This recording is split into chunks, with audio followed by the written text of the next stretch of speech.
Hello, everybody! Welcome back to Undertale, and I'm gonna be joining up with Kevin here. Sorry about this, taking so long to get started. I was fiddling around with a new headset. Want to see if this is actually worth using to stream with.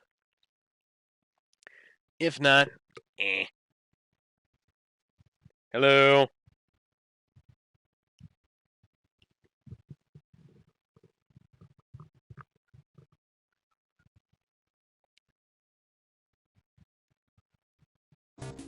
My stuff. So, Kevin, are you ready?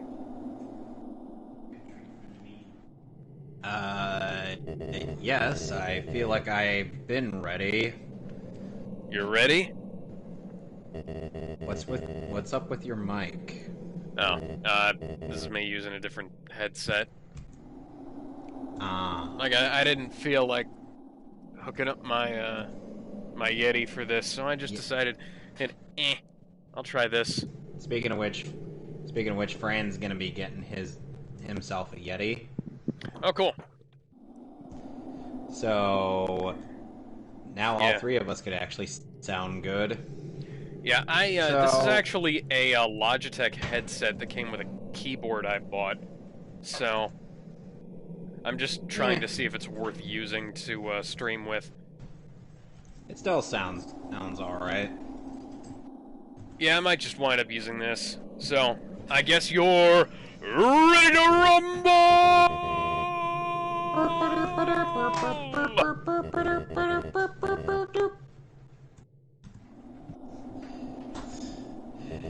Okay, so over the course of December, Team 4-Star had published their quote-unquote final December, which I don't even believe in the slightest. Well, no. I mean, They try to sound so somber about it, but I'm like, so if this is going to be the end of you doing Dragon Ball content, are you finally going to get rid of that brand? No, because they trademarked the fucking name. Yeah, I thought so. They're never going to get rid of that brand. Because guess what? That's how they make their fucking money? I mean, that was what I said when they Oh my god, Fran had mentioned me in a comment when I said, to my dad, that his puns are known to cause physical pain. He said, could be worse, the Epstein sticker by Wendy's. And Alden's like, wait, there's an Epstein sticker at Wendy's? There was, but now it's gone. Someone took it off. It's like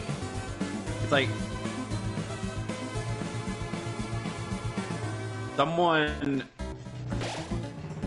mad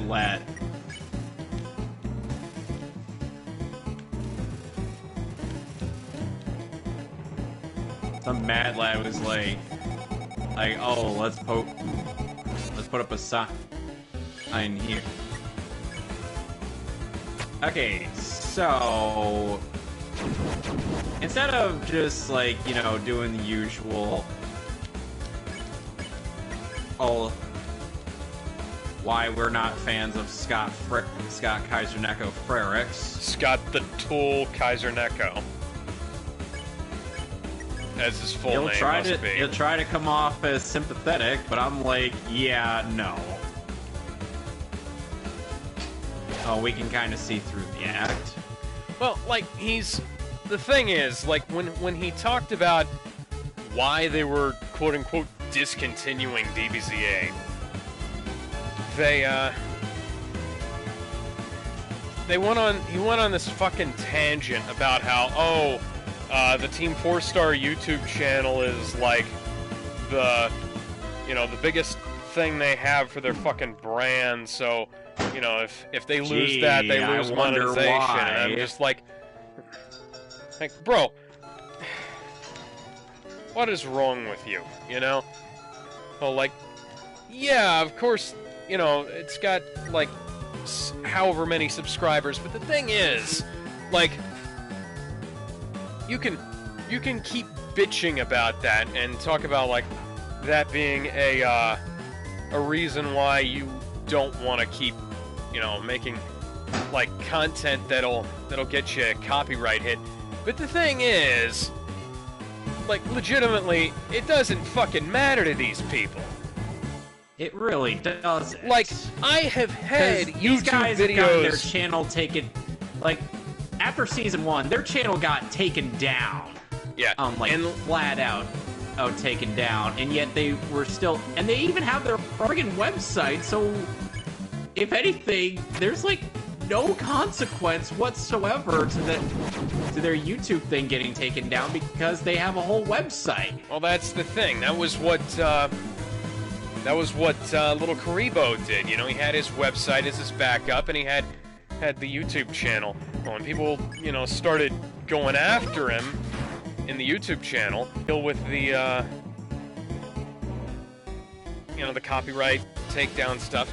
But here's the thing: you don't that Martin is really doing all that much to help with his own depression, because he still acts like a jaded asshole. You don't fucking need to make content that's actually, like, capable. Actually, what I'm trying to say is, I have had content taken down, restricted, struck by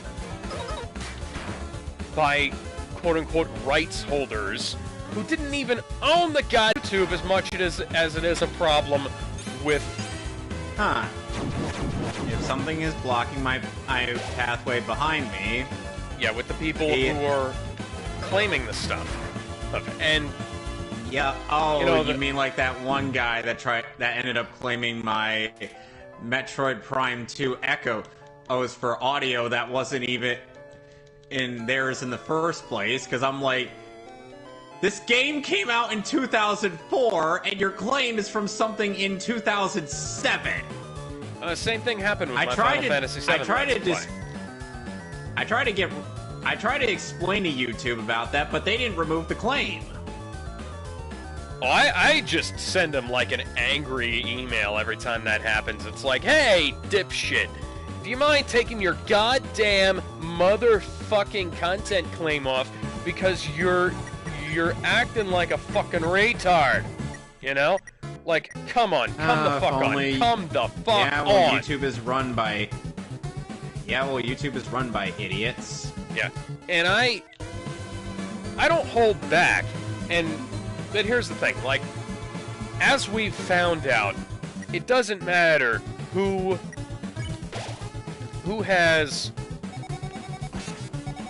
actually has the fucking rights.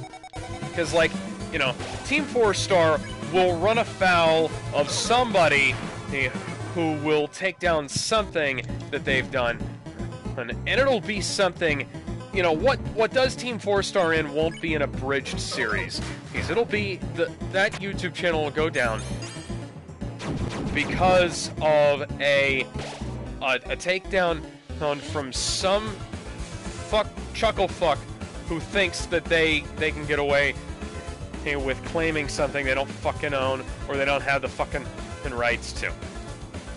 Like, Hasbro, Toei, all those guys, they'll go after stuff they definitely are in the wrong for copyright claiming. They've done this repeatedly. They'll do it for stuff that's not even theirs. Like, Hasbro took down a bunch of stuff that was like Super Sentai and Power Rangers related that didn't even have fucking footage. Like, I sent them an email. Well, I sent an email to their copyright department telling them, hey, this video that you took down, that you have restricted worldwide, is just a picture of the titles card of the fucking TV show and me talking. You know? That's it. That's all. Nothing else. And, you know, I got them, because I sent them an angrily worded email about it, I managed to get them to get that to go away. But, you know, they still haven't released a bunch of other people's content matches that aren't even... And this is stuff this was manual claims, by the way. All this stuff is manual claims, and this stuff happens with, like, Toei and Hasbro and Mattel and a bunch of other shit. Ultimately, the only thing you can do is knuckle up and tell them to go fuck themselves. You can't just do what Team 4-Star has done, and basically, you like, go, oh, Mr. Toei, please don't hurt me, because that doesn't get you fucking anywhere. Well, just remember that, it's bad enough that it's like, I remember that Scott ended up there was one time where Scott ended up simping for Dragon Ball Z Resurrection and F just because he was in it as an extra. I was in Hellsing Ultimate Abridged, and as much as I love that show, you're not going to see me simping for whatever the fuck was going on in episode 9 and 10, Especially that one joke with Police Girl not having panties on. That was fucking dumb, guys. It really was. Like, I kind of liked it when it was like a passing joke. Then it lasted too long. In the actual episode, she did have panties on. Yeah. But for whatever reason, they're like, no, let's make it funnier by her not having panties, but using mosaic, like so that we don't see her vagina. And reminder, this is the same actual show that was not shy about having necrophilia. And you know that the whatever the fuck it was, the Sonic thing with the giant boner. That was dumb fucking too. Awful. That wasn't just that was dumb. Awful. That was weird. I'm like, okay, who has a hate boner for the Sonic fan base? Because I get that there's weird people in that fan base, but guys, not every member of the Sonic fan community is a furry. Unlike you, Scott. You would think Scott would not be for that joke, but no, he clearly let Steven Krosick do whatever he wanted with that, because he was the one doing the visual edits for that half of the series. I'm not kidding. Yeah, I know. Not that Krosick's opinions have really aged all that well. I mean, look at his Pirates of the Caribbean video. I mean, that's iTunes, right? Steven Krosick is not iTunes. Okay, I was gonna say, because like iTunes couldn't take a fucking joke when I said he was saying like I've got too many sound fonts, and I said you need to get more. Her jokingly to him. I mean, he took that so seriously, and I was just like, dude, I was kidding. Shut the fuck up. Why would he take... What on earth is wrong with Cliff? Oh, that's Cliff. Cliff... Okay. Yeah, Cliff is iTunes' real name. What's Stefan's handle?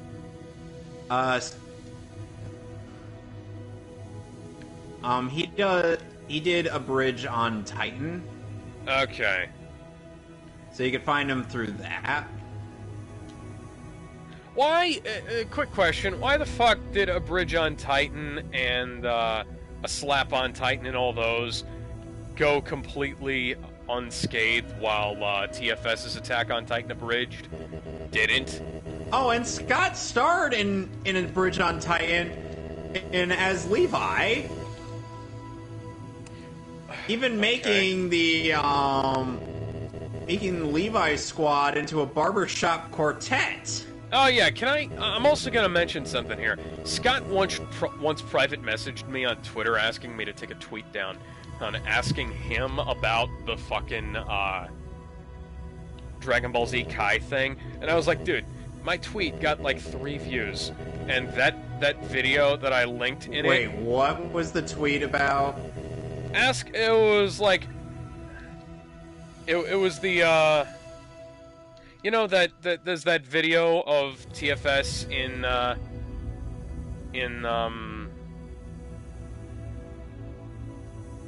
Kai the final chapters. Yeah. I sent him a tweet about that video, and I asked him about it, and he said, dude, take that down. And I was like, that video, my tweet got like 3 views, and that video has like 500,000. What the fuck? What the fuck do you think is going to happen from me asking about this? Like, come on, grow the fuck up. People are gonna talk about this stuff. It's on Wikipedia! Clearly, Scott has no self-awareness on that regard. Oh, and they also got loyal Team 4-star simp, totally not Mark in on the DB-Stember because Grant, Kieran, and Curtis were doing other things, and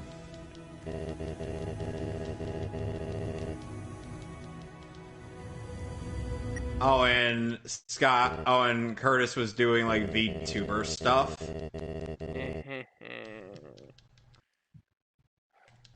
That's not cringe or anything.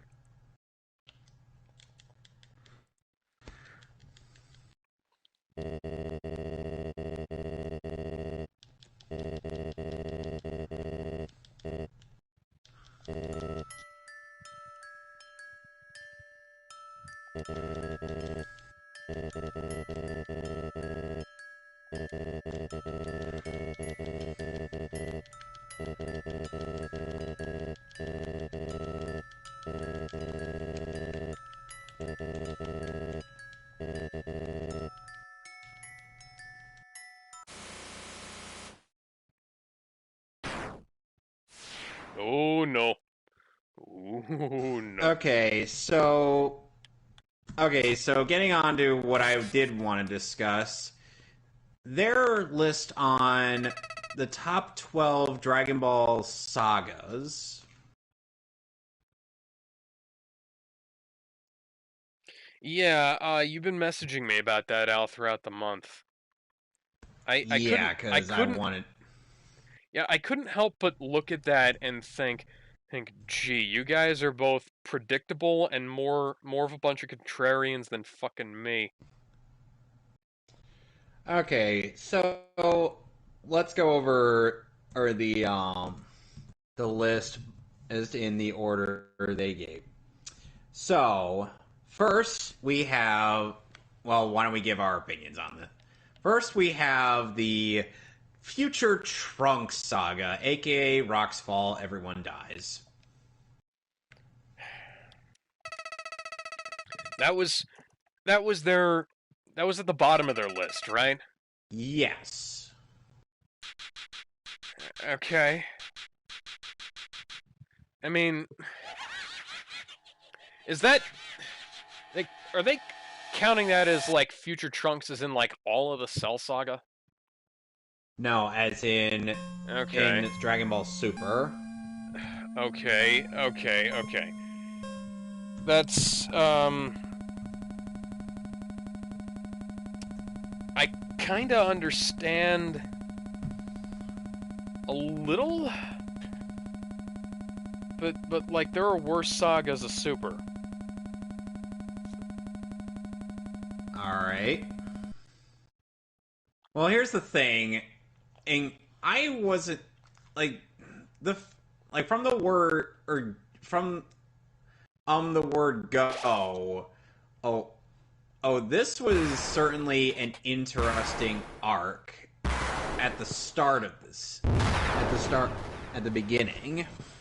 Well, they also have that that problem where they kind of fucked up the rules of time travel. In that saga. Multiverse theory. Yeah, we didn't. You know, the time travel is already a big enough problem in any given story. When you start actively changing the rules after a while, well, it gets worse. Like, that was why Looper was such a piece of shit, because they didn't adhere to a single set of rules for time travel. But like Doctor Who was incredibly complicated. Excuse me. Solely because they can't stick to a set of rules, but at least they have the timey-wimey ball, you know? Is that really what it's called? Yeah, well, it's basically the timey-wimey ball is the thing of like you can never really be sure what rule of time travel is going to be the dominant rule set. What rule set of time travel is going to be the dominant rule set this time around? Like, non-linear. It was originally described in Don't Blink, which is the introduction to the Weeping Angels, where they sort of they explain the bootstrap paradox using it, and then the rules of time travel are just they're fluid in Doctor Who. They always have been, and that's fine because Doctor Who has like some weird shit going on. But like the way they handled time travel in Dragon Ball Super was like if all of a sudden it became like Terminator rules, as they succeeded in preventing Judgment Day. Oh wait, they did that. Never mind. Have you ever watched T3? Nope. Okay, well that's probably a good thing. T3 isn't very good.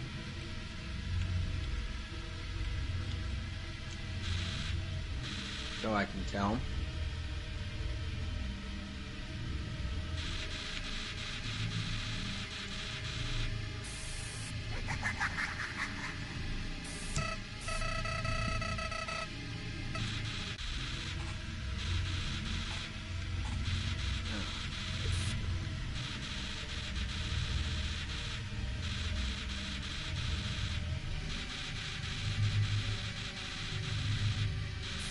Okay, here we are.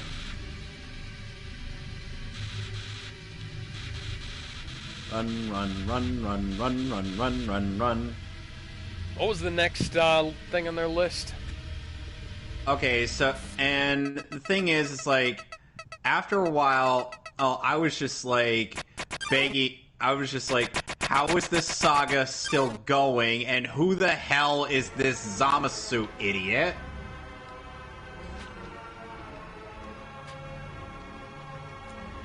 Know what I mean? Yeah.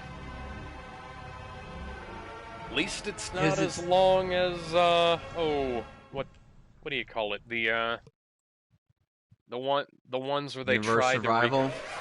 Well, yeah, that, and also like whatever the fuck was going on in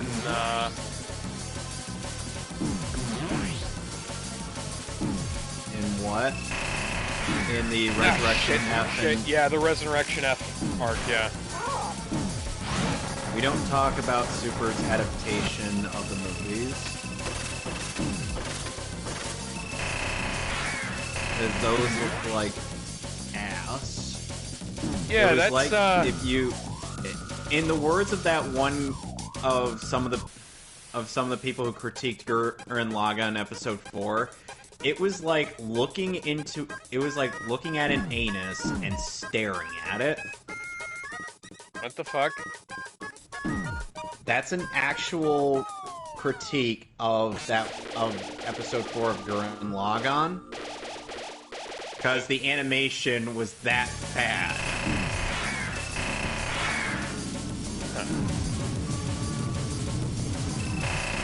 And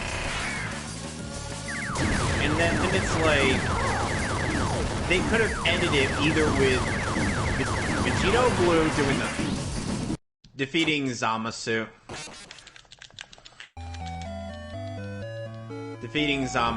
But no, we had to have that bleak ending, and it's like, and I'm just like, why? And hence why Scott coined the term "rocks fall, everyone dies." No, he didn't coin that term, but he used it. Well, yeah. Well, yeah, but essentially he was one of the first few people to say it. It's I mean, like, he's if it didn't have if it didn't have that utter shit ending, it would have been an okay arc. The ending is what made it one of the worst.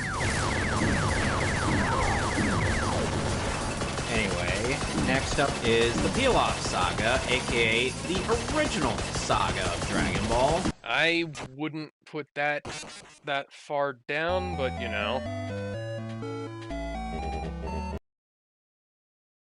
Yeah, it's like we have at least they explained some of their reasoning, which was mostly due to the fact that it's like it doesn't really have all that many flaws, but then you consider, or like, it's not all that interesting, or it's not as ambitious. First known usage of Rock's Fall, Everyone Dies was from a Something Positive comic from May 3rd of 2002. Ah, okay. Yeah. That makes a lot more sense.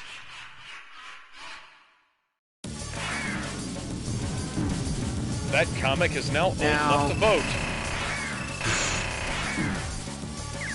And the thing is like, the Peel-Off gang is just so endearing, in a way. Peel-Off, Mai, and Shu. I like them. Yeah. I am surprised they survived being in Super. And not only did they survive being in Super, one of them wound up with a member of the Z Fighters, which is really fucking strange. Yeah, Trunks and Mai is a weird ship. But then again, they started that back in,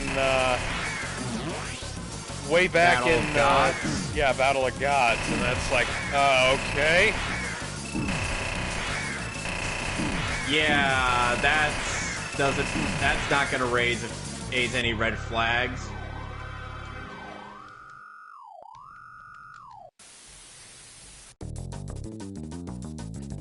Well, unfortunately, Bulma gave Trunks a fetish for older women. How so? That's a joke about that thing from DBZA. Oh my god. Although I made a joke like that. Have I shown you the script I wrote for like, a version of, BoJack Unbound? No, a version of Kai, abridged episode 3 that didn't suck? No. Okay. That didn't include the, you need to be stopped.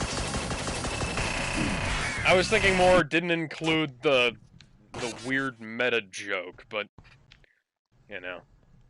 Remind me which meta joke that was.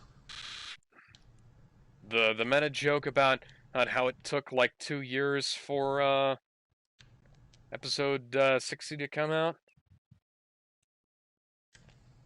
Okay, yeah, I agree. That was a stupid joke.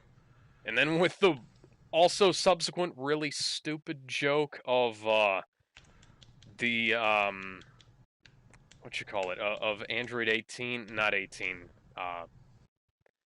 fuck, what's his name, 16, Android 16 not being dead in that one. Like they missed a chance to have 16 say, I am hilarious, and you will quote everything I said. And then have Cell step on his head and say, you know what I sorry, ended up Ray, that's my line. You know what I ended up anticipating by episode 2, when they got to the Cell saga because of Curtis voicing Cell? What? More, I am hilarious, anticipated you will Cell. quote everything I say? Yeah, but with each subsequent form saying one part of that, I anticipated like imperfect Cell going, I am hilarious, transforms into semi-perfect, and you will quote, then into his perfect form, everything I say. What do you think of how that sounds? I am quitting you quote everything I say.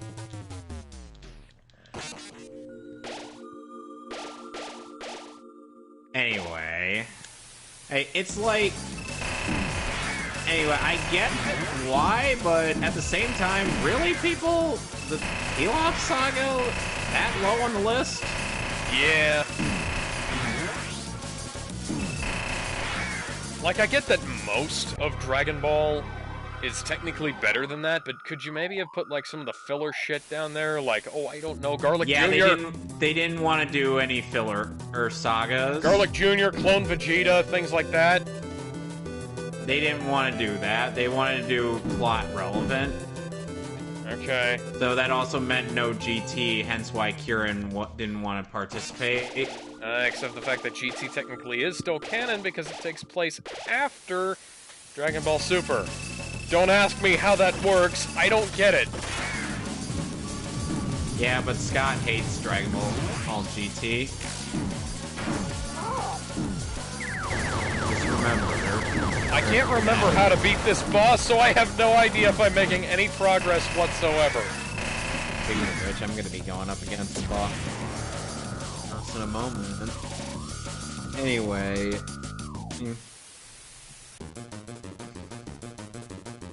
Isn't that like the final boss of the game? This is not the final boss, no. It's close enough, but it is not. Okay. So, next up is the Universe Survival Saga. You know, the clusterfuck tournament, and as I call it. Yeah.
Standing here, they're going Daka Daka.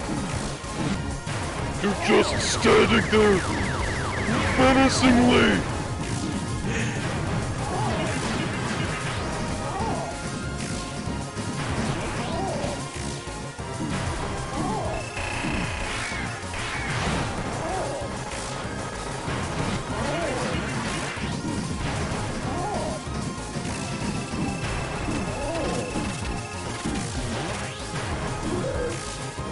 Oh man, the Temi armor is saving my ass in this fight.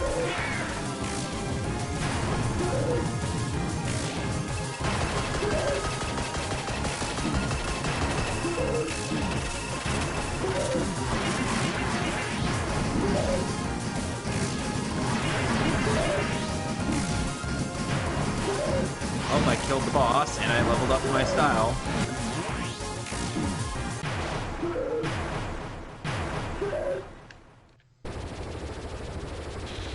I have gained the ability of backing away from my opponents.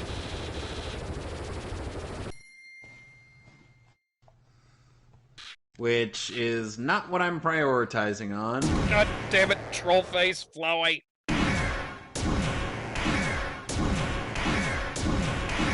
Why is he giving you the troll face? Oh, because he's cheesing the game to kill me. Mmm, tasty. Yummy, yummy cheese. Cheese for everyone.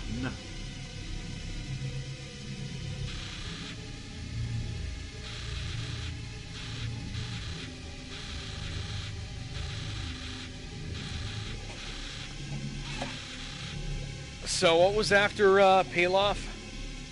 Universe Survival, Universe aka the Survival. Clusterfuck Tournament. Well, I'd put Pilaf above Universe Survival, but that's just me. That is a sensible whole thing.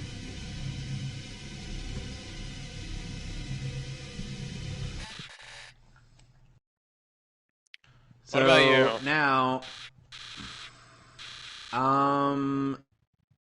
I just considered this the arc that I just kind of gave up on Super. Yeah. I'm Can't just really like, blame no, you. this arc is stupid.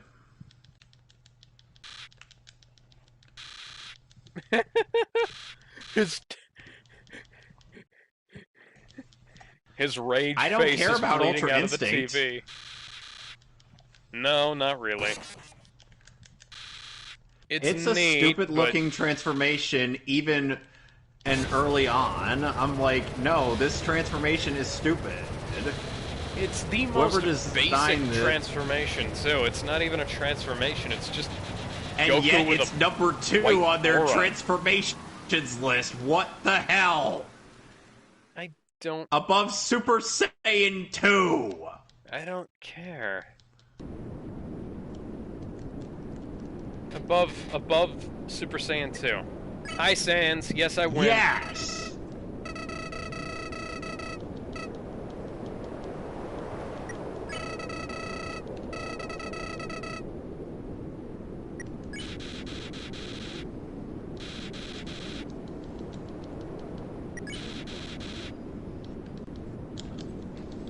You'll come back. You'll kill me.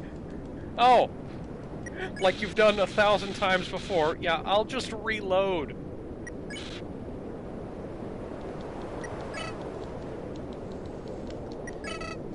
And I feel like... And it's like... There's supposed to be, like, really big stakes in this arc. Like, if they lost, bye-bye to their universe. Or that should be, the selling point.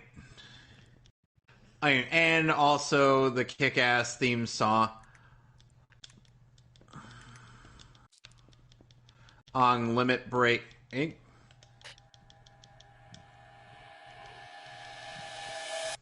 Because come on, even you gotta admit that's actually a really good intro. Oh, yeah. Just a shame they got Nate Wants to Battle to sing it. I enjoyed his cover. Well, his cover of that was better than his cover of the fucking Ultra Instinct theme song. Yes. That sounded awful. It sounded like Sean Schemmel was singing it, i.e. a man who can't sing was singing it. But then again, he is nicknamed Nate Wants to Auto-Tune for a reason. Oh, God. Did you know they got him to sing City Escape on the Sonic Anniversary concert? I did not. Yeah. How bad did it sound? Oh, it doesn't sound bad. It's just really obviously auto-tuned. And it's like, they got Johnny Gioeli right fucking there. Just lower the damn song so it fits in his vocal range. He's one of the greatest living heavy metal singers out there. And you don't get him to sing even one of your fucking songs that ain't his? Come on, just get him. He's right fucking there. He was performing.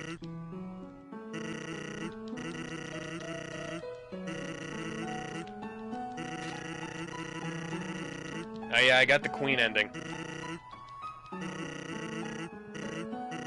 Okay. Somehow the human soul's disappeared. I have no idea how. And it's like...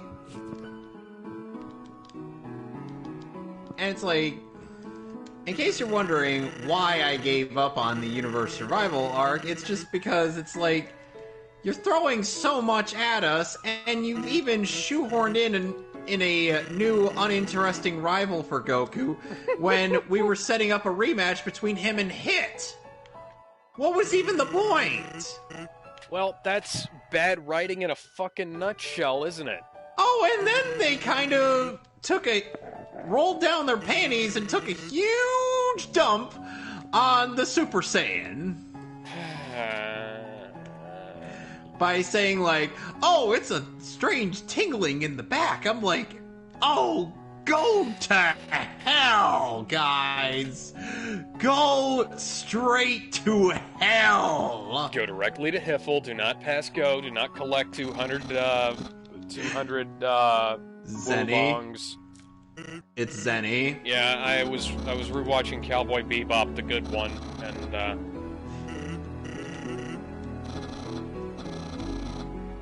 I recognize this number. Hey, human, how are you doing? I'm doing fine.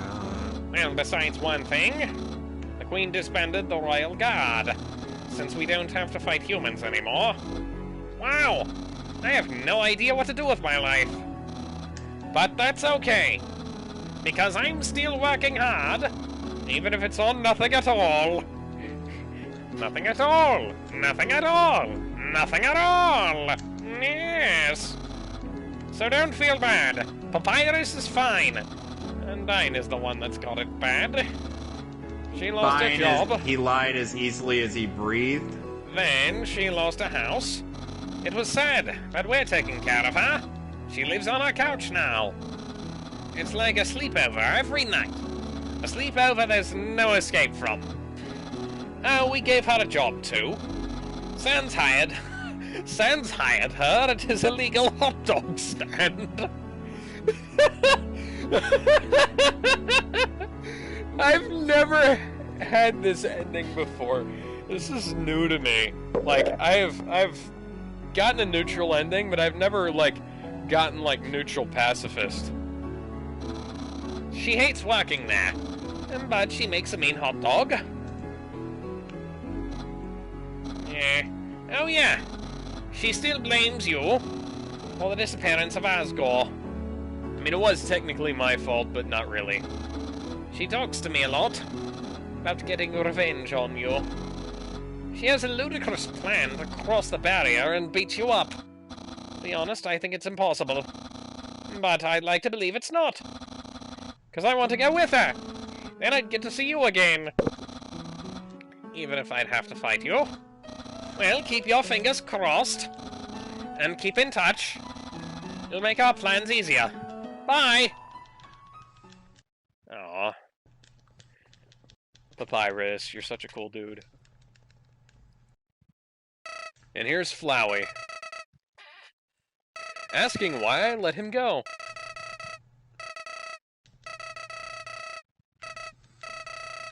Made all these great friends I'll probably never see until I reload my next save. I mean, what?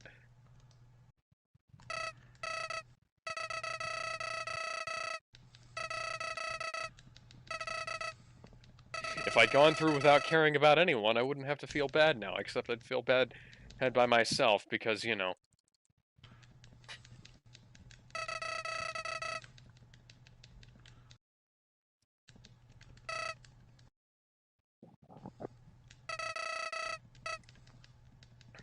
Well, nobody ever said life was fair, Flowey, but... Indeed. We have to fight to make it fair.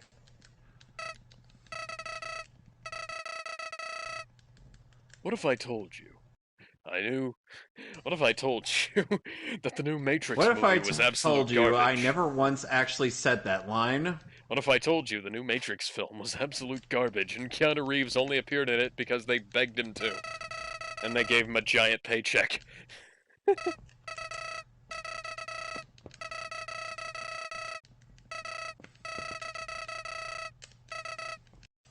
Maybe Undyne has the key to my happiness.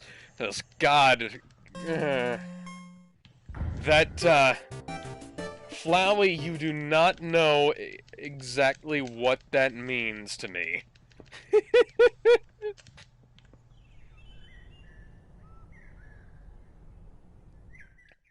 I mean, what?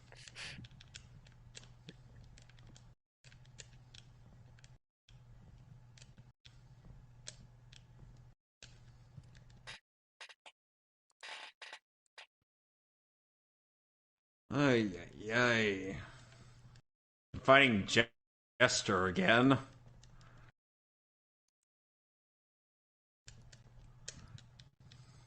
And I took him out. You're fighting the jester? Yes.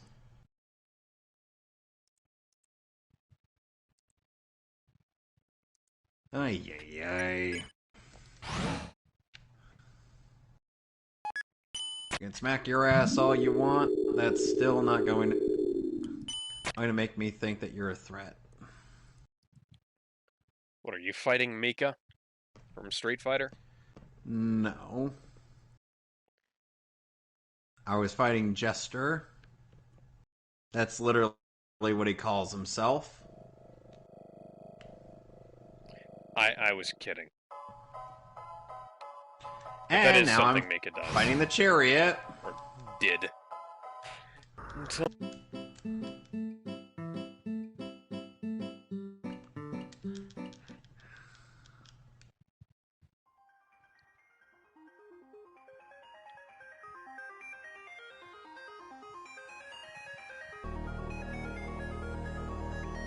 God, this place is such a fucking maze. I hate Hotland so much. I love the music, but I hate having to navigate this place.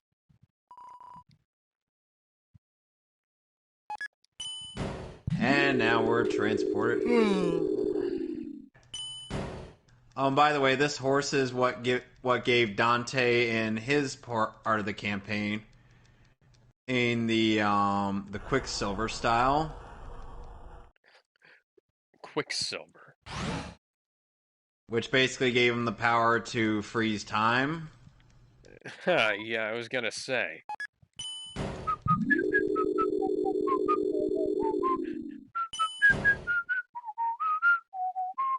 Sweet dreams are made of this. Who am I to disagree? And travel the world and the seven seas. Everybody's looking for something. Some of them want to use you. Some of them want to get used by you. Some of them want to abuse you. Some of them want to be abused.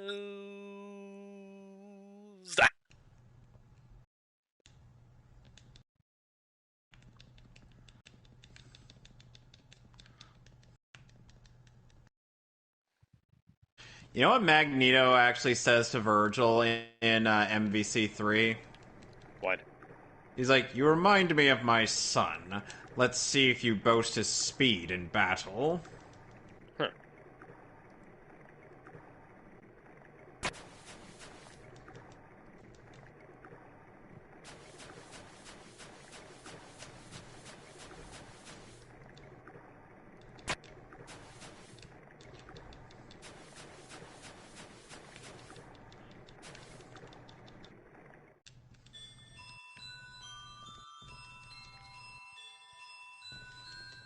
And now the time-stopping orbs come out. Ow!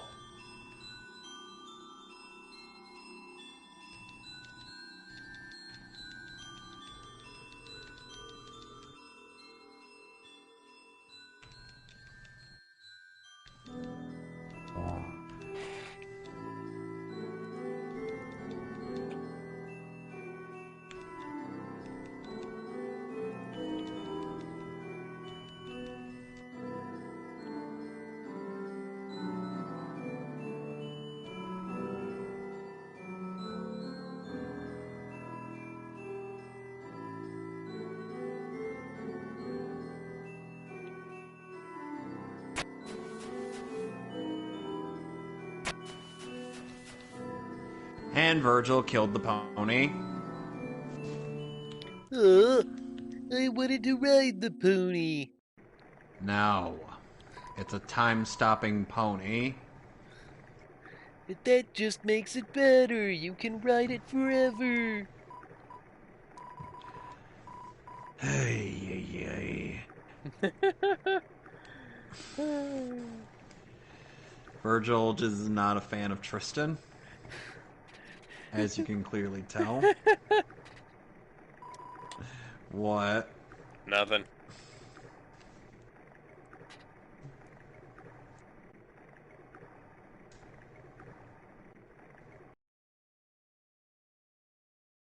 lately?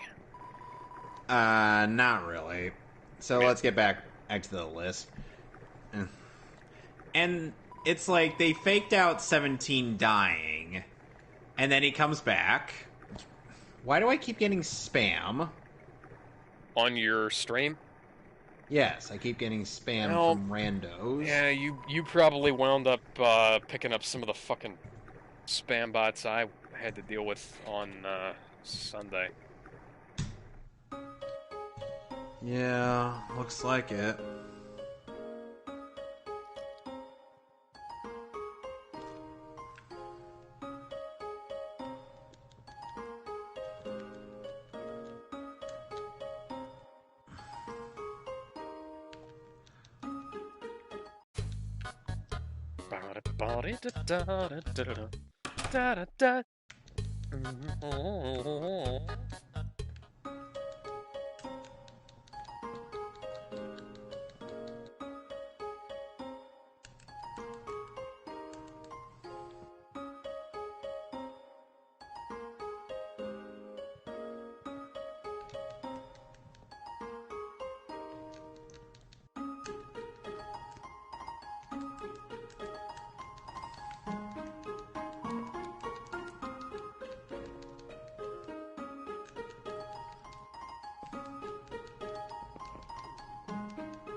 Anyway. Papyrus, where the fuck are you? I need to call you. Anyway, and also, why the hell did they bring back Frieza? When Future Trunks could have helped? That's a good fucking question.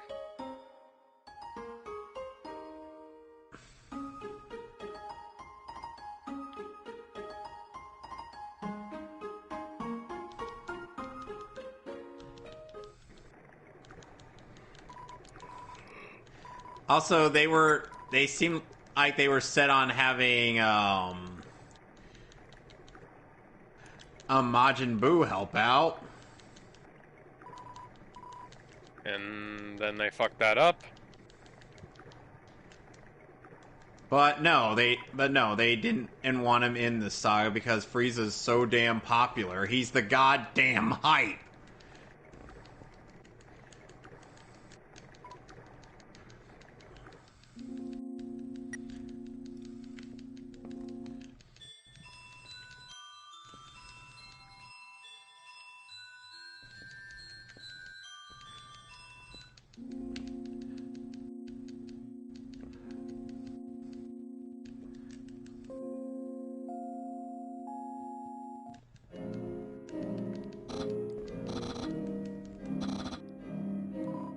When the fuck did this happen? The game just What? glitch? Basically Papyrus just teleported to Undyne's house without giving me the call to tell me to hang out with Undyne.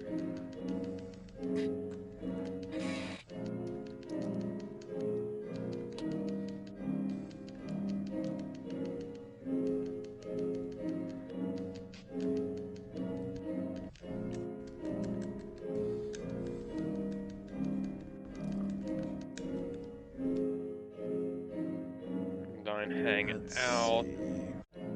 Oh, I could have gone back there and done that. Okay. Yes!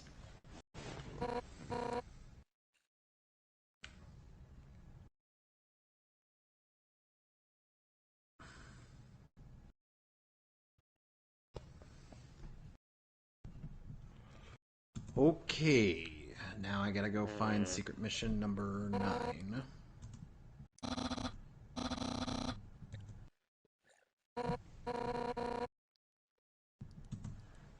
It's not for a while. Okay then.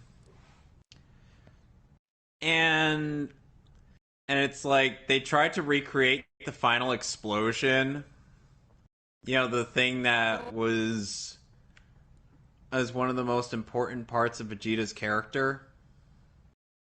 The final flash? No, the final explosion. You know, the thing Oh, where yeah, Vegeta blows himself. in One of the in the hypest Boo moments in saga, all yeah. of the Boo saga. Yeah, I gotcha. Even if it ended in... Even though... Oh, it loses points for for unfortunately not accomplishing anything in the grand scheme of things other than losing Vegeta. Hmm.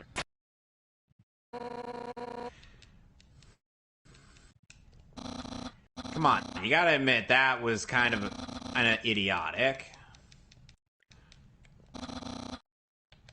It was a good moment for Vegeta. It was a good moment, but it kind of was ruined by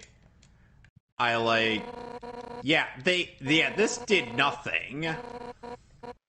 It meant nothing, it accomplished nothing, and all it did was just kind of force emotions out of us. Granted, there were moments in the Buu Saga that I really enjoyed, but it also came at the detriment of Gohan's character. Yeah. Nice going there, Toriyama. Did you forget what happened the last time you listened to your editors?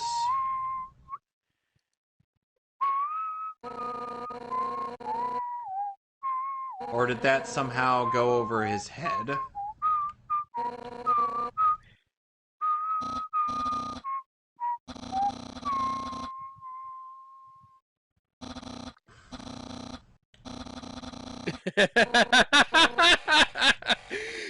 Papyrus says, "I guess, I guess I overestimated her. She's just not up to the challenge." Not up to the challenge of being my friend.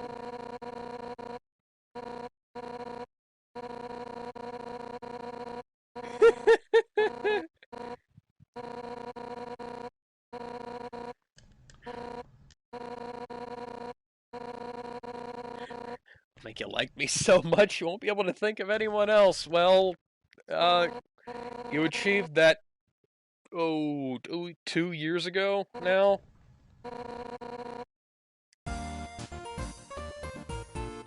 Funny that I'm playing this around Christmas time. Damn it! Because, oh, hang on. Oh, yeah, that one pixel is still out of place. That bugs the fuck out of me.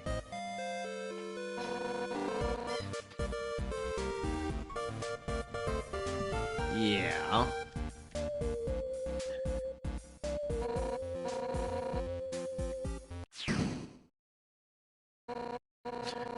Don't get I up! have to admit, speaking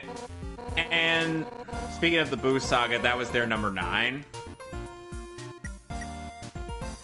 It's like, I get it, but at the same time, I'm like, it's not that bad, guys. Got some cool moments, but like I said, I understand the criticisms.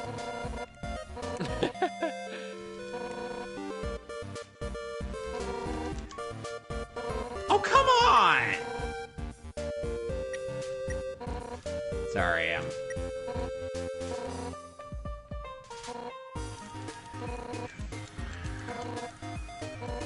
Soda rots your fighting spirit.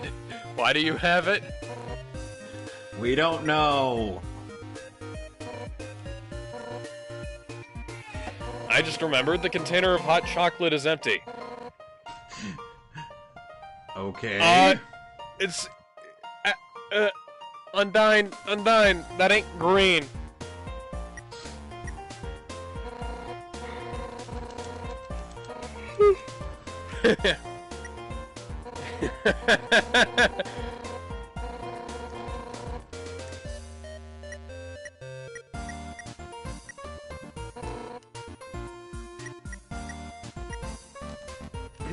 T-Box, blatantly correct choice.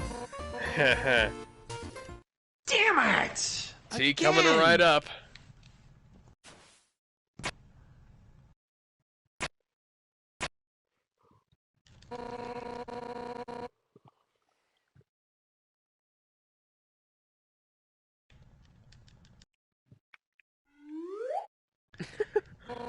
Fucking slide whistle, Toby. And honestly, it's like we got some new characters out of the Boo saga. You know, Goten and Trunks. We got we got 18 him being a good guy for once.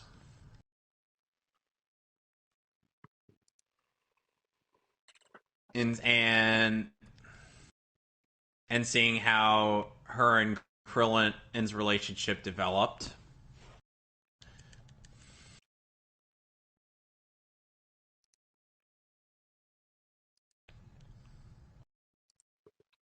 Damn it!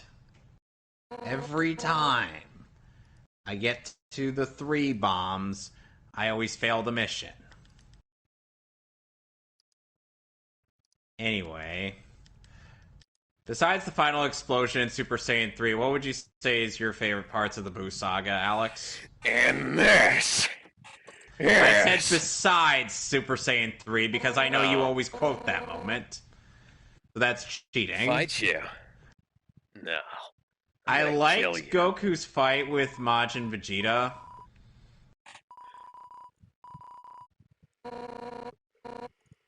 Plus, at the very least, the dub actually attempted to make us feel all bad for him, as opposed to, you know, how in the Japanese version, and Vegeta's like, I don't give a crap about Majin Buu. This is the only thing that matters.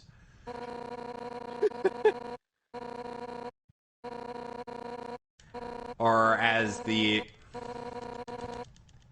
actual version, and was like, I don't give a damn about Majin Buu. Both total weenies. I just fought him. He's pretty fucking tough. Is he from Weenie Hut Juniors? No, he's from Super Weenie Hut Juniors. Oh my god. And the thing is like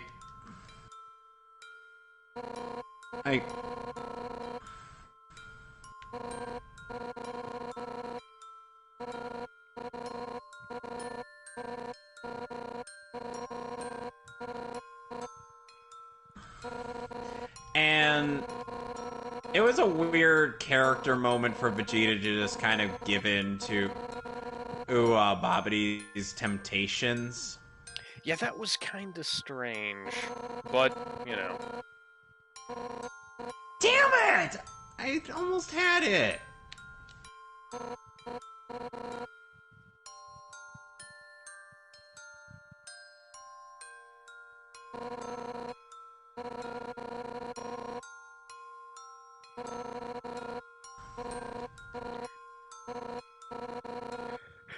Don't tell Papyrus that he's too goofy to hurt anybody.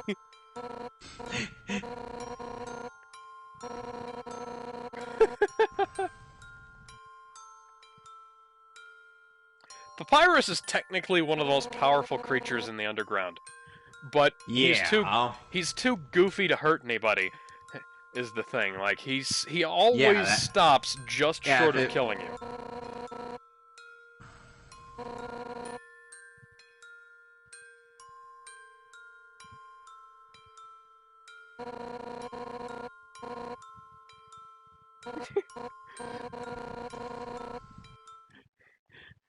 Undyne, I happen to know that you were a terrible cook. Damn it! Which would probably explain why Papyrus has such a weird oeuvre of things that he prepares. Ay, ay, ay. Oh my god. I'm getting more spam bots. Spam. Where the hell did all these come from? Spam.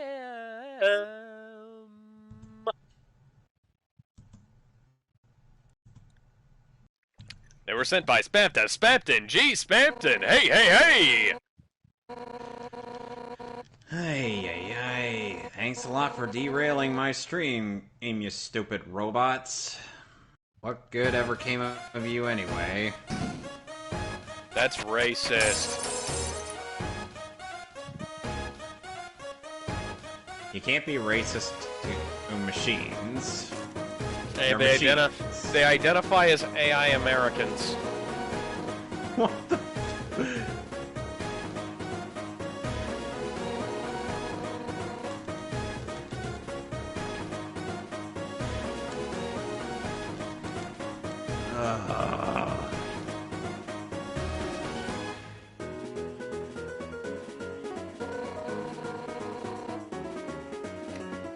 Oh, not in the way I'd like us to be undone. I mean, what?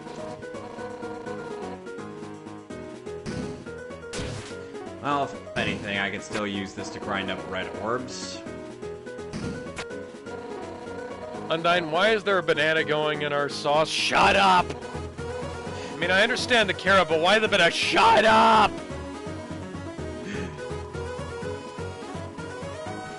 I knocked over the tomato. Our hearts are uniting against these healthy ingredients. Now it's my turn.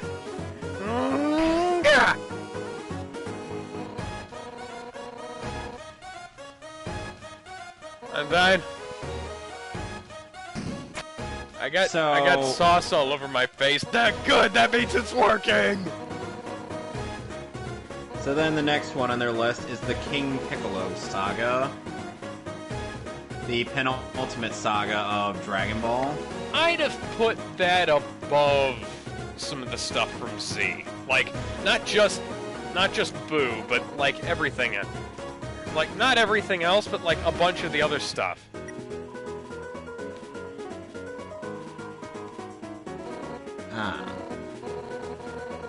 So even the Saiyan saga? I'd put it above the Saiyan saga just a little bit. Not by much, but by a little bit. I'd put it above, I don't know if I'd put it above anything else.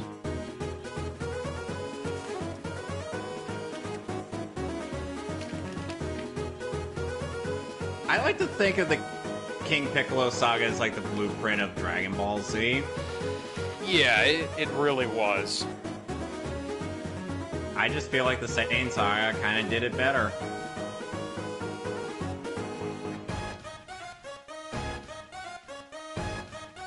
I mean, when are you gonna ever see something as stylish looking as Piccolo's sacrifice to save Gohan from Nappa?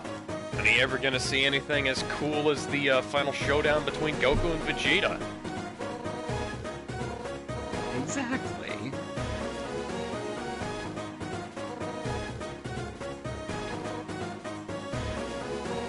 And, Ah, god damn it, Undyne, you're ruining my fucking controller worse than Revolver Ocelot. And it's like, how is, if they're saying that King Piccolo is just like a, like one of those mustache twirling, like, bad guy characters, how did he beat out Perfect Cell? You know what, I'd also put, more importantly, I'd put the King Piccolo saga above the first tournament saga. And the second tournament saga, for that matter. What, the 22nd World Martial Arts Tournament? Yeah.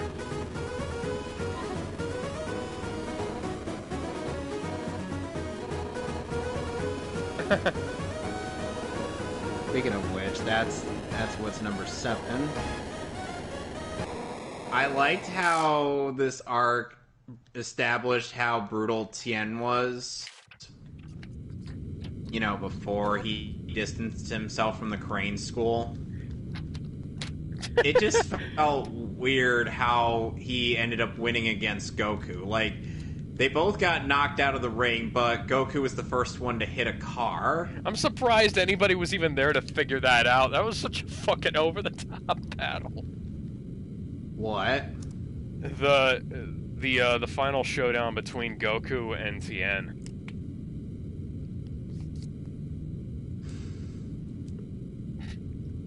And then there was, like, no fucking ring left at the end of him versus, Piccolo Jr. King Piccolo, except for the, him versus Piccolo, except for the structure that the ring was on. Yeah. Somebody else named Sans says, hey. Hey, Sans.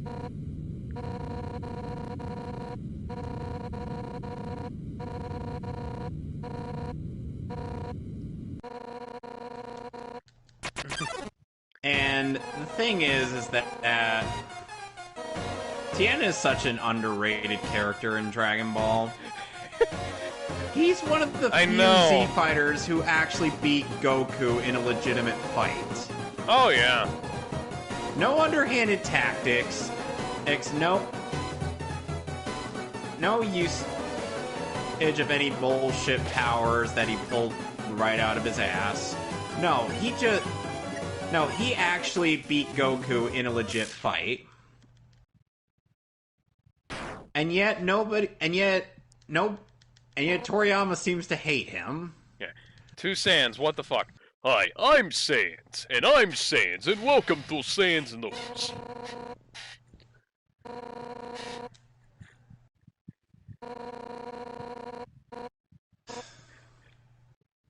All in all, Tien's a really good character, and it's kind of a shame they underutilized him after the Saiyan saga.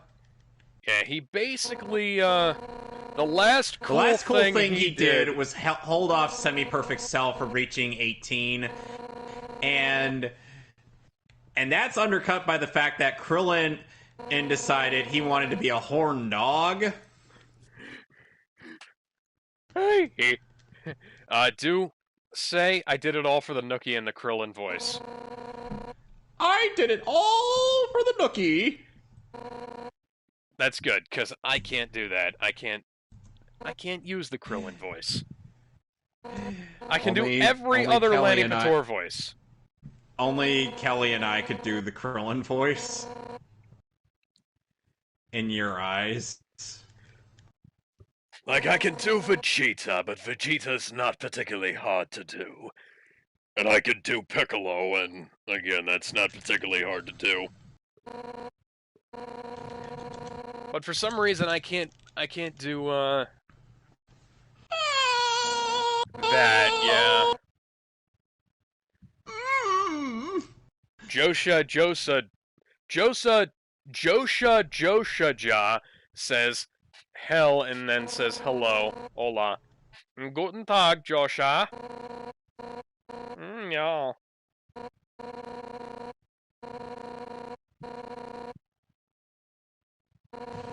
Hold on a second. That's what friends are for.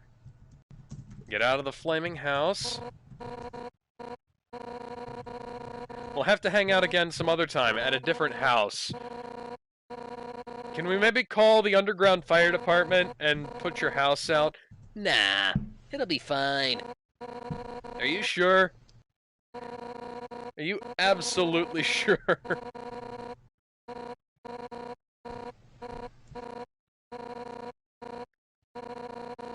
Oh yeah, I can also deliver something for you. He told me what I still hated you, so, here, take it. And it's like, from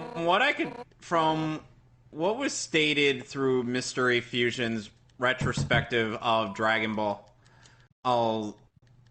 is like, he goes through the fact that it feels like it was retcon that Yamcha was a cheater, since Bulma's more the cheating heart. Well, no shit. You would think Yamcha would have been the one to break up with her, but no. Yamcha would have been like, look, Bulma, I'm tired of your crap. Hey, listen, I do anything for love, but I won't do that. Because Yamcha's kind of been the hopeless romantic, but then that role ends up becoming Krillin's by the Android Saga. At the very least, but unlike Yamcha, he actually gets the Nookie the first time. Yeah, and he also has a girl who's gonna stick with him. out of anything other than, you know... What the fuck is Bulma and Vegeta's relationship, by the way? Mutual abuse?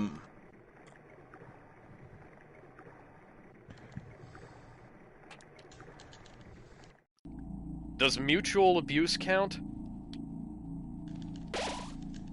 Oh, come on! How was I supposed to react to that? Oh, God. This secret mission on Virgil is a nightmare.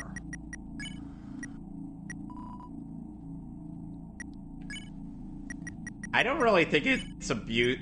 I don't really think it's mutual abuse, because that would imply that Vegeta actually hit Bulma and Bulma hit him. No, I'm not saying physical. Emotional? Verbal? I don't know. Verbal, yeah, we'll go verbal. Where they both shouted at each other at the top of their lungs, then Bulma's like, my room, 10 minutes. Is the sound that was the one of the makes strangest in emotion? That was one of the strangest reasonings for why they ever considered having sex with each other. But at the very least, unlike Toriyama, they provided a reason. Yep.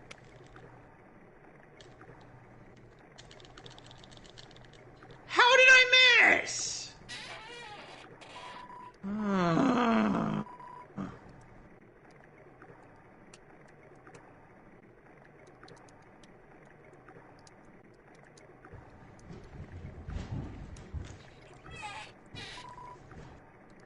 The next stretches to the cosmos. Stretches to the cosmos. Don't worry about it. And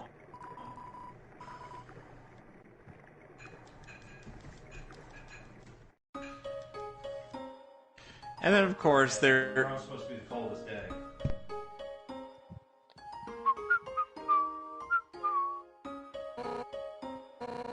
What? You lost the letter? What the heck? How? Why? This is unbelievable. I should really be disappointed in you. But, tell you the truth, I'm kind of relieved. While you were gone, I actually wrote a way better letter. And now I'm just completely copying that guy who did the snake voice for Undyne.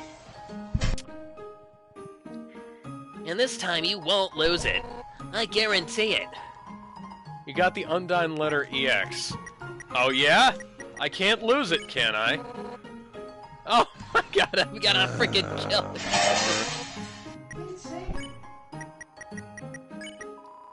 Undyne's letter, it has "Don't drop it" written on it. Letter is too powerful to throw away, it gets the better of you.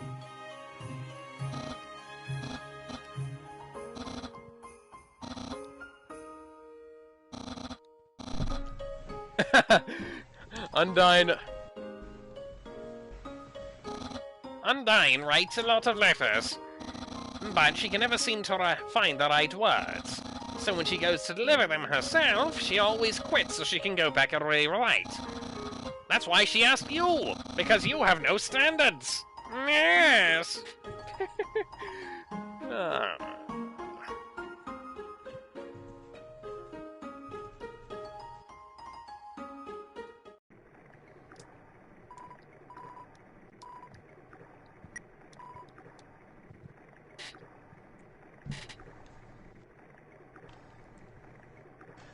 So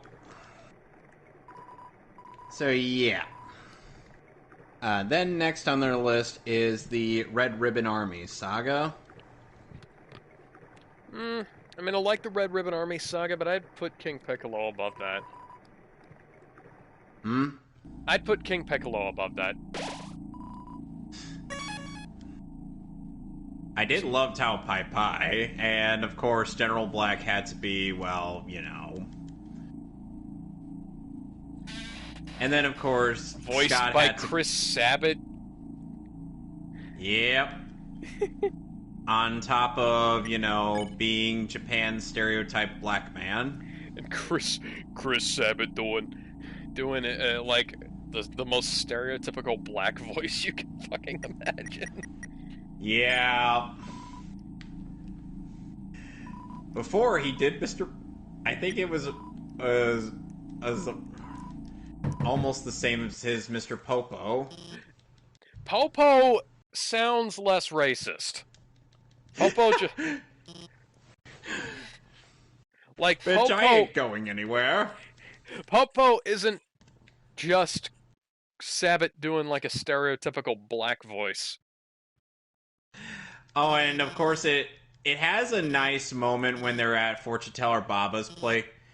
Ace and Goku finally gets to, have some closure with his grandfather. Yeah, that was nice.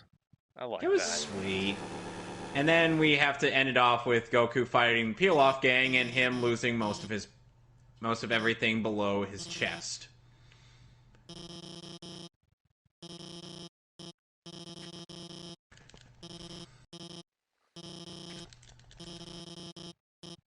Oh, come on. I'm like, well, that is certainly something. Of course, Scott's like, oh, and something that had to make Americans very uncomfortable. And I'm like, Scott, Scott, you're a massive weeb. You should be used to it by now. Yeah. Plus, Mark is Oh no, Alfie I think thinks he's we're British. hitting on her. I'm talking totally not Mark. Yeah. Dating start? Then next up on their list is the 21st World Martial Arts Tournament, aka the very first one. It was certainly interesting for a gag fight compilation. I mean, that was neat, but I wouldn't put that above the one, the 22nd. Also, Jackie Chun. Come That on, was a good one. Master Roshi. Were you even trying? And then he got that Indian guy to wear a wig and be him. Oh my god, The fact that I know for a fact who Nam is, it's like... And then there was that whole filler arc where the pterodactyls were using their chewing gum to block up the river of Nons. Yeah, you could definitely tell this is coming off the heels of Dr. Slump. Yep. And let's not forget that Dragon Ball takes place in the same universe as Dr. Slump. Yeah.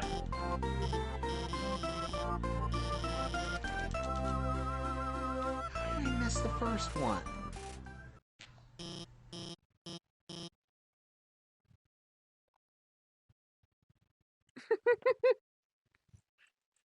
And look, Alphys, I'm flattered, but and then number 4, which is continuing their running gag on poor Mr. Perfect Cell and the Android Saga.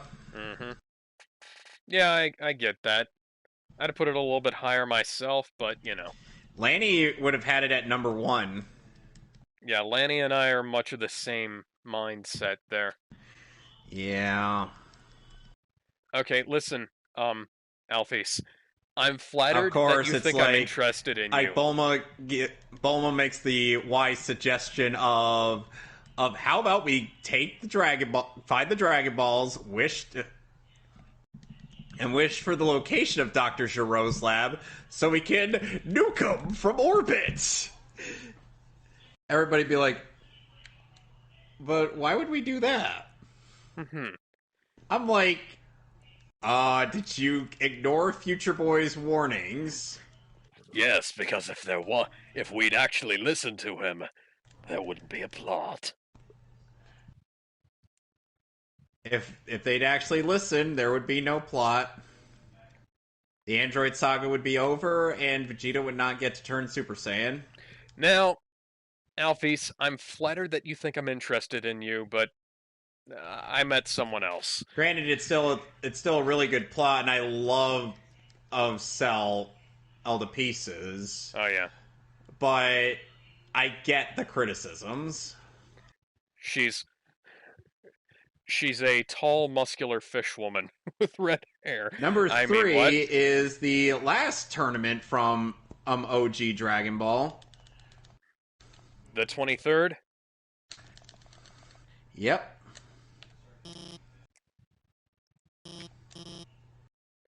Which, funnily enough, Goku versus Piccolo is actually their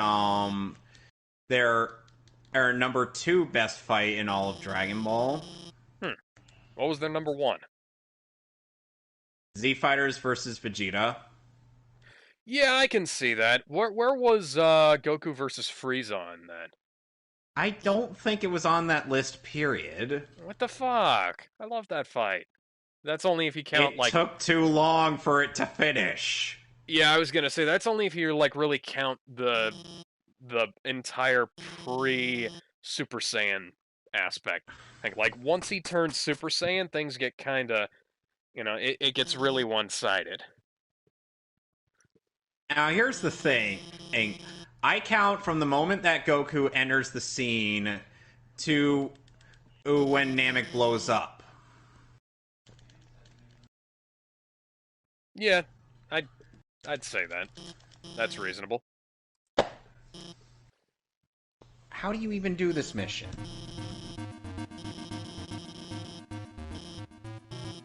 I'm just watching the video to see how it's done.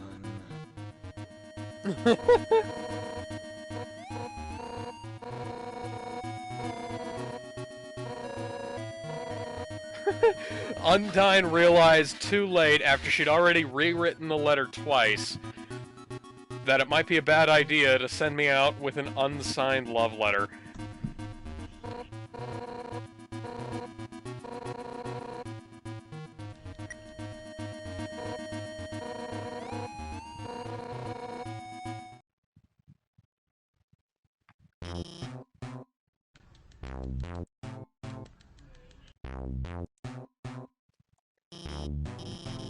Oh my god, we get it! Just fuck already!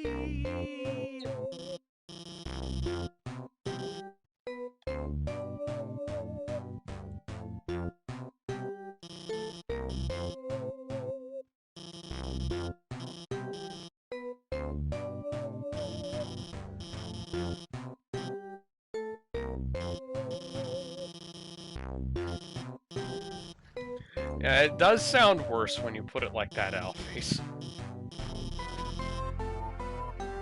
So what was next on the list? The Frieza Saga. Frieza Saga? Okay, I can see that. And it's like, Frieza Saga had one of the most iconic moments of all time. I'm on there, which is... ruthless, heartless bastard! I will make you Sean at least delivered that line suffer! beautifully. That was actually a good line of his. Oh yeah, and completely overshadows the fact that Colleen Clinkenbeard sucks as Gohan. Yeah. Why do you hate Colleen? It is Gohan. And some Kai fan, I'm like, because she doesn't do a good boy voice? Sean and Kyle both could have done better young Gohan.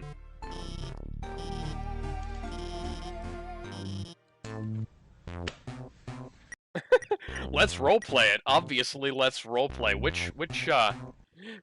Which selection are we taking, Kevin? This is your game, after all. How is it my game? Because it's your name on the save file.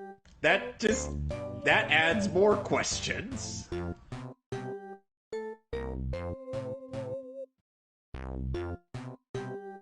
Yep, I'm not getting through this one. Okay, let's roleplay it. So, Yeah, we'll roleplay it like Dungeons and Dragons. Did you bring your dice, Alphys? Of course, I brought my fucking You dice. I know- bring my dice Oh, everywhere from I go. TFS's Well, that's good. version So do of I. the Frieza saga, one of my favorite bits was actually the Vegeta versus Dodoria, just for the fact that Vegeta was just told Dodoria that he already knew not only that did Frieza blow up planet Vegeta, but also He really Instead needs of- to stay off the. He really needs to stay off the space stay off Twitter. the space Twitter. He's terminally on. He's one of those terminally online people. I have Like, a he- feeling that Frieza might be really good friends with Brianna Wu. Most likely. They conspire together to create Moon Rock's conspiracies.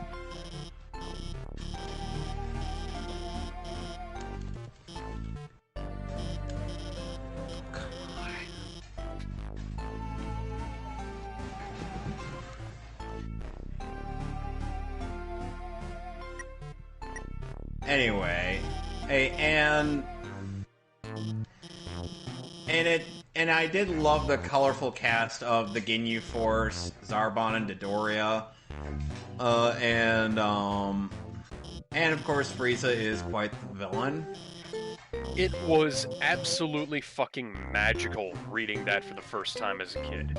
Like, you know, Goku, and they have that. Goku has that showdown with Raditz, and he gets his ass kicked, and then they spend all that time training to fight Nappa and Vegeta just fucking wrecked Nappa. And then we find out that, like, there's more shit after they finally manage to beat off Vegeta.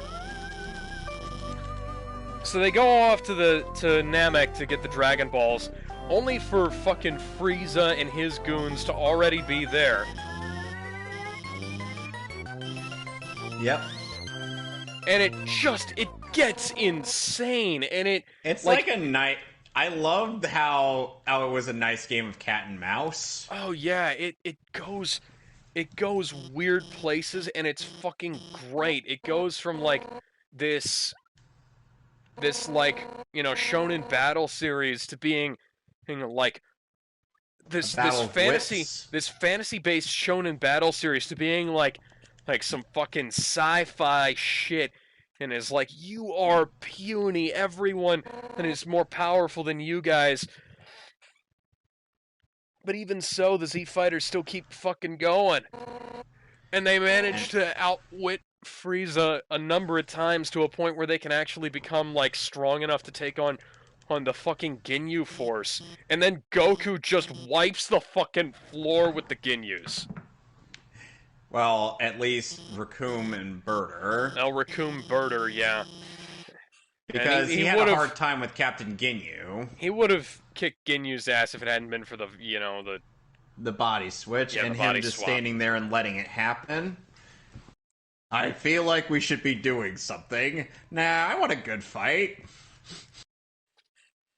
I feel like Team 4 Star's characterization of Goku might have influenced Super's writers. just a little bit. Yeah, not like Goku's urge to fight might have caused a potential thing that could, in theory, wipe out the whole friggin' universe.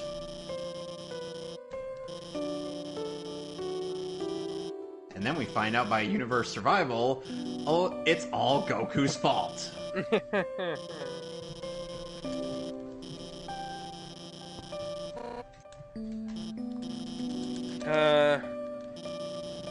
Not that I dislike Alphys, it's just, like, lame. Like, I like Undyne and Alphys' dynamic. Like, it's just, like, And then of course we get to the Saiyan saga. Like, I could imagine who was someone holding reading out that all basketball hoop? reading Well, or obviously, watching it was all of Papyrus. Dragon Ball just to kind of, you know, start from the actual beginning, and then getting to the Saiyan saga, where everything we thought we knew about Goku is just back is now thrown to the wayside.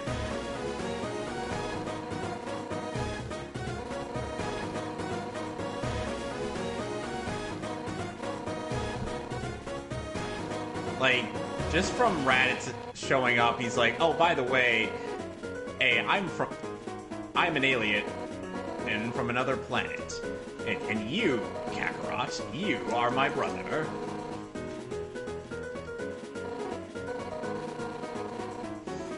And I'm just like, what? Kind of 100 sit-ups, 100 push-ups, running 10 miles every day. Kind of completely overshadows the fact that Goku has a son. Papyrus. Like the twist that Goku is actually an alien.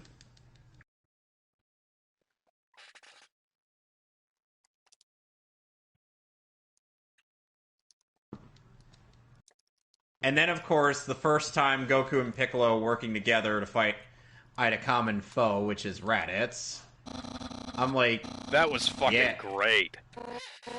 The choreography, the animation, and the Makako Sapo.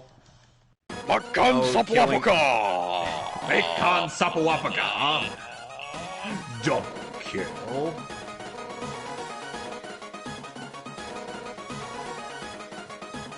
Is anime real, Kevin? No, it's fiction. But does it exist, Kevin? Well, depends. Does it exist in the universe in which Undertale takes place in? Yes, but does it exist in terms of, like as a metaphysical concept? I don't know how to answer that, actually.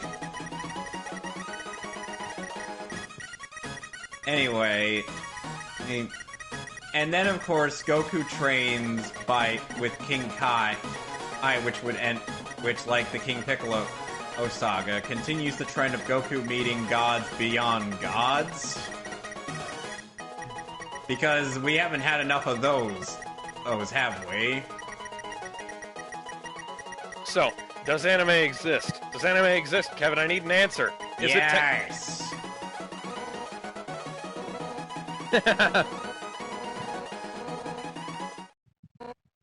Giant robots. Giant robots fighting aliens.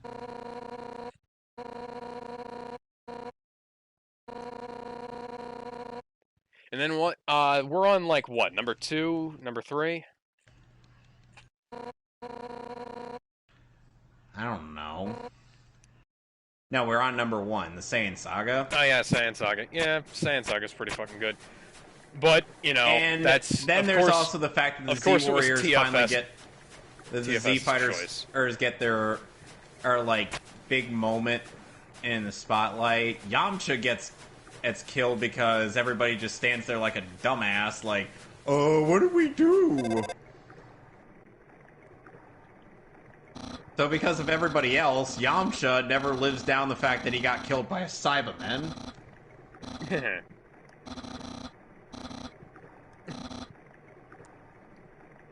Which would then become a repeating trend in Dragon Ball sagas to come.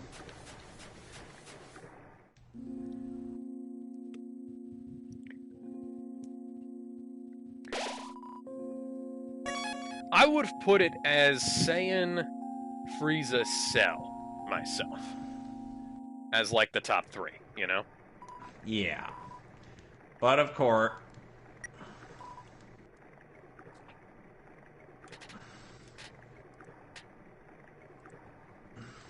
You know... There was once an episode of Teen Titans that did a tournament thing where they introduced like a whole bunch of new characters, like Hotspot, Wildebeest, Speedy, and whatnot, while also having Robin be Cyborg, Aqualad, and for whatever reason, Gizmo. Okay. Oh, even Cyborg comments on that. He's like, hey, what's he doing here? He's no hero. Oh, and Gizmo's like, hey, what's the matter? Are you afraid I'll kick your stupid can?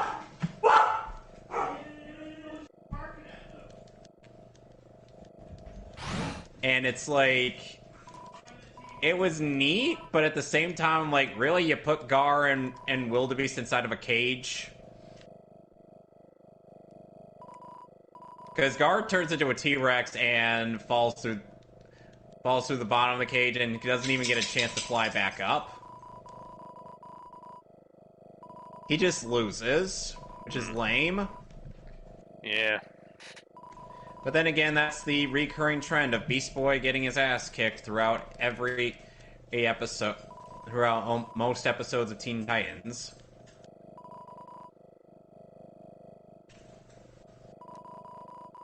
There should be like an L counter for how many times Beast Boy takes an L in that show.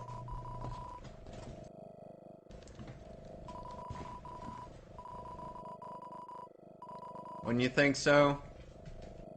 Yeah. Like, I guess This is much a as I like track- Gar, even I gotta admit, he's taken quite a number of L's. This is a track on the soundtrack. Toby Fox is such a fucking troll, and I love him. Anyway, so Roy gets into a fight with Garth in this tournament and takes him out with an ice arrow after a while. Out of which I'm like, dude, Garth, you just got jobbed. Just to show how skilled the Green Arrow's sidekick is. You want to know what's even stranger? What? Roy's voice actor from the Teen Titans animated series does reprise in Justice League during one episode when they're calling in Justice League Unlimited. But somehow it's still not connected to the Teen Titans animated series, to which I'm like, why not? DC, you are very confusing with your universes. Well, that's them in a fucking nutshell. That was why they needed that whole... I said that they needed a reboot for a while, but, New Not 52 like this. wasn't exactly what I had in mind. Not like that, no. The New 52 sucks. That's why Rebirth was quite a bit better for a time, and then it started to suck. And they got Bendis.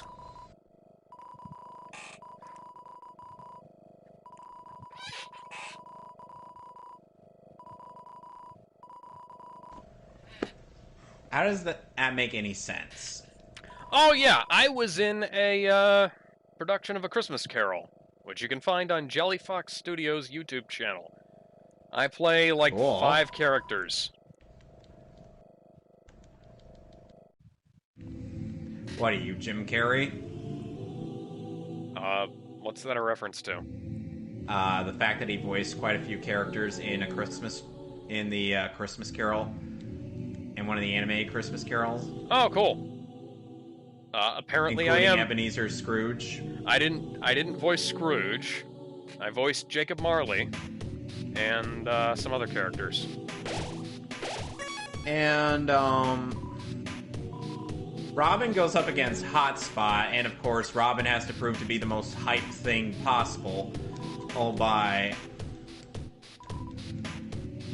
owning Hotspot. And I'm like, Dick, come on. You had your season. This is Beast Boy and Terra's season.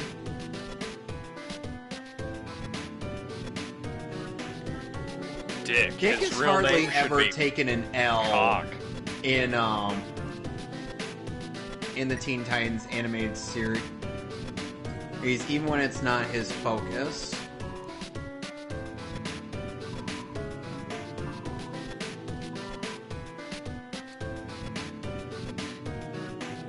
I think we could have... The one time... I think one of the few times he did take a massive L was in in the second Mad Mod episode in season 3. You remember that, right? Yeah.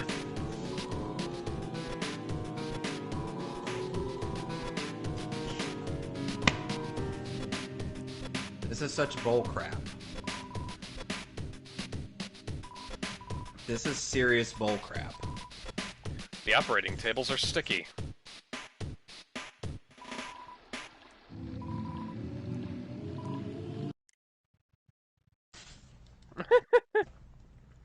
And, Hi. you know, one thing I wanted to kind of do is just, like...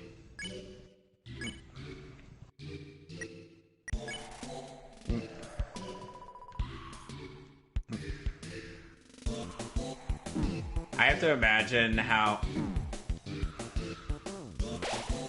some people really are just gonna react to Gar being leader of the Titans. They just see it like just a thing. I'm like, you do know that it's unusual for him to be the leader, right? The funny guy who says the funny things. I'm a funny guy who says the funny things.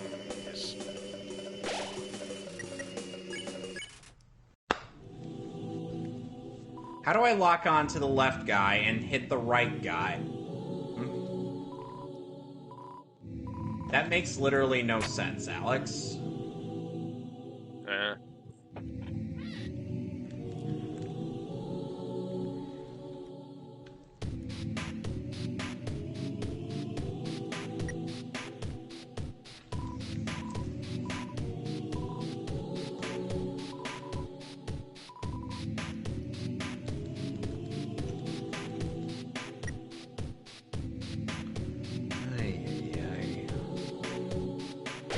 This mission was so much easier as Dante, because at least his guns fired at a faster rate.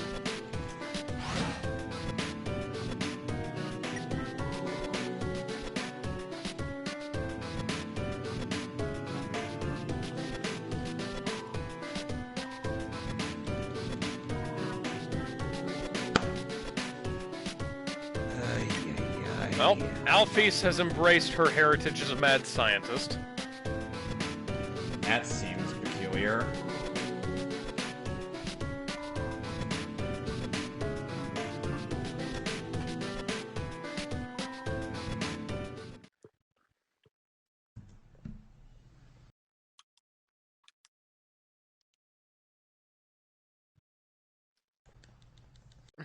Oh no, there's a ghost. What's he going to do?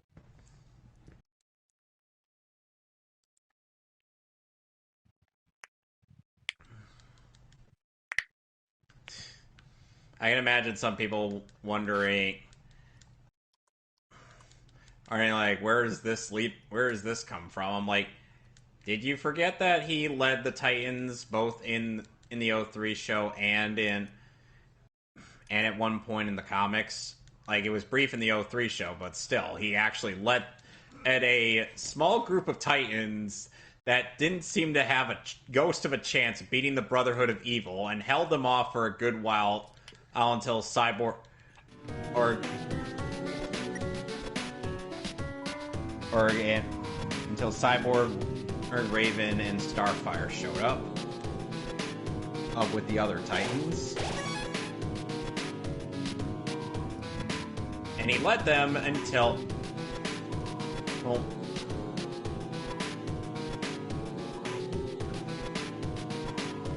until old Dick ended up getting unfrozen, and they're like, yeah. He's just like, yeah, you take over. Some people say there's like a bit of a plot hole where regarding, and it's like, why didn't Gar call the Doom Patrol? I'm like, yeah, that's fair. It would have made more sense if the Doom Patrol were, you know, dead. You know what I mean? Yeah.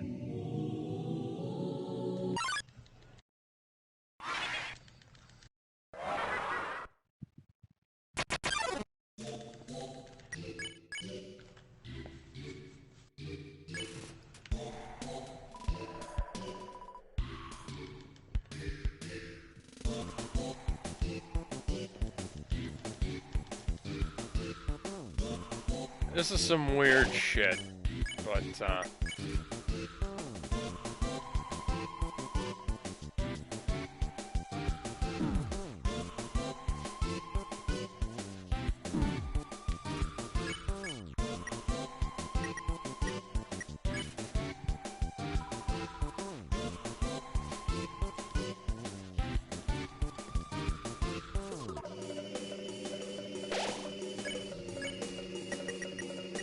Oh, remember, Sky is not a fan of Dan Dan Kokoro Hikari Teku. bit by bit I'm falling under your spell, your smile's all I need to see to know will me the same. Less darkness, won't you come along with me? Hold my hand. Why would he not be a fan of that song? Where does it come from? GT, but that doesn't matter. It's a good song Bingo. regardless. I don't hold where Super's music comes from against it. Even though it's, you know... Super, yeah. Or rather, anything but.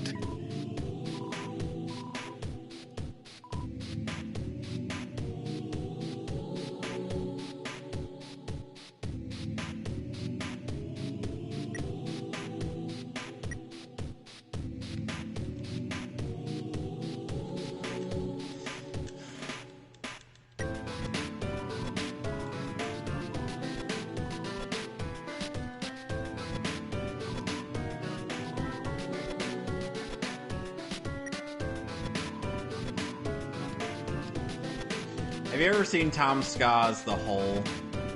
No. It's a funny skit.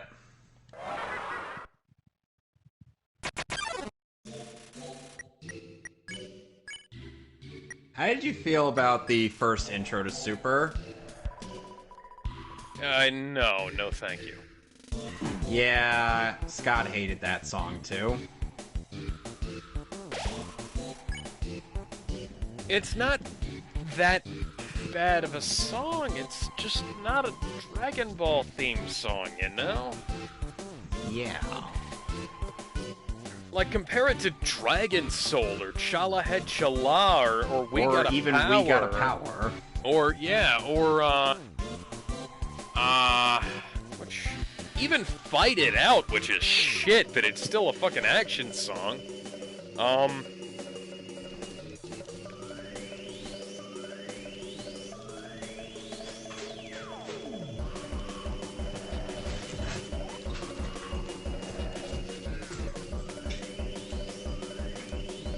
Kuzenzetsu Go! Kuzenzetsu Go! Oh, that's fucking great.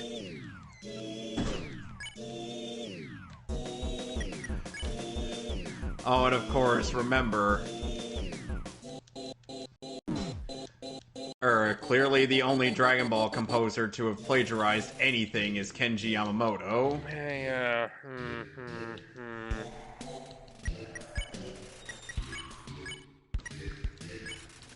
A certain Shunsuke Kikuchi never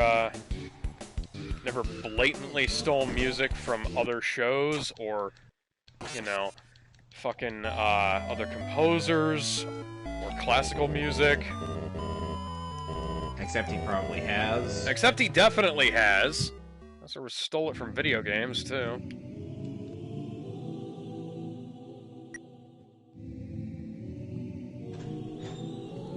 Alright, I gotta go get something to eat. I'll see you guys. Bye. You're leaving already? Yeah. Alright. See you later.